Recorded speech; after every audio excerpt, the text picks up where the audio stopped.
You're so much smarter than me. You're so much stronger than me. And you love much better than me, Jesus.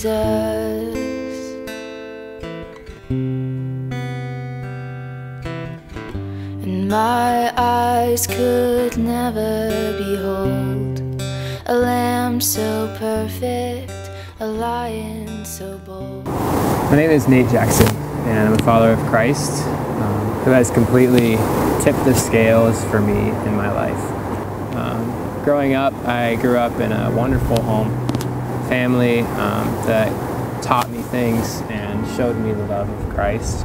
It was a really dry household that I grew up in, so seeing that it was something I couldn't have, even at this young age, like I was, hey, I want that. The warm, fuzzy feeling, along with this treasure that I thought it was, that I wasn't allowed to have, began something inside of me, or ignited something inside of me that would come to have future implications I had no idea about. Moved to Columbus when I was 10 years old, and it was there that I was part of a church where one of my best buds, Deshaun Camwisa, was a part of as well. So we would play basketball together, we grew up together, we were buds, man, hanging out. In that time, I would go to church camps, which is where I met this guy named Eddie, who honestly I thought was like the director of one of the camps. The dude looked like 25, and he carried himself like it as well. He taught us card games, and we played together, and me and Deshaun and Eddie became friends. That was about 10 years ago now. So I go to college. I pick a school that's good academically. So my junior year, I found out that alcohol was indeed as awesome as I thought it was growing up. And I started to turn to it for both hurts that I had in my life, as well as praises. It was the end all to everything, and I wanted it to be a part of my life. So I sought to make it a part of my life. In that, I felt called to a new degree of communications instead of Bible and theology. No offense to any communication majors out there.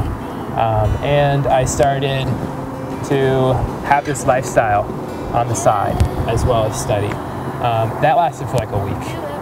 The partying quickly turned into binge drinking in my basement apartment, lights out, lost my job, withdrew from classes, came home from school, continued to do that for the next 3 years of my life. I got to the point where I didn't want to live anymore, but I had no courage to not live anymore. So what that looked like was an attempt to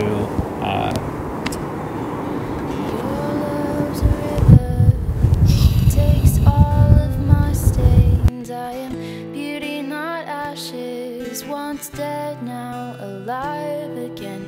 You are still father to the fatherless. So I had no courage to live anymore, and I had no courage to end my life, which left me in a pretty miserable place. I made some weak attempts, mostly were just like cries for help, and it worked enough to get me into the hospital, which was where I definitely needed to be at that time. In the hospital as a detox, and you know, while I was up there, I could see no hope in getting past like one night of not being able to sleep, you know. So I like ripped open one of the pop cans and went back at the stitches to make something happen. That was the best my thinking could get me, was I wanted to make something happen. So I get out of the hospital on Monday, July 23rd, 2012. So in the last 2 years, I've been able to be a part of a growing Common Ground village with Deshaun.